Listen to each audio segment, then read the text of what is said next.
जय जगन्नाथ सांग मैंने आज रविवार छुट्टी दिनटे थिला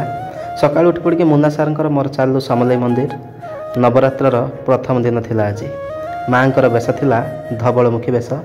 दर्शन सारिक आसिलु तापर दशहरा से मंदिर आगे दुकान स्टेज ये सब तैयारी होता तापर चलू कलाहांडीर मोहनगिरी स्थित बाबा धवलेश्वर मंदिर अभिमुखे बाटर पड़ा तेल नदी भिडियो नक छाड़ी केबा तापर तेंतुली खुंटी पारे जंगल रास्ता पूरा धरिलु जंगल मझिरे मन खुशी रे प्रकृतिर सौंदर्य को उपभोग करुथाउ एवं तार वीडियो मध्य शूटिंग करुथाउ शेष में जाइकरी बाबा निकट में पहुँचलु बाबा पीठर नजरियाटी देखु आ सेठी मंदिर विषय एक बोर्ड रे किछि लिखाई थिला से विषय शुणिथंतु यही मंदिरटी षष्ठ शताब्दी में मुदगल वंशर राजा श्री स्मितचंद्र द्वारा तैयारी होइथिला एहाकू 1933 मसीह तत्कालीन मोहनगिरी फांडीर थाना अधिकारी श्री कृतिवास तंडसेना उद्यम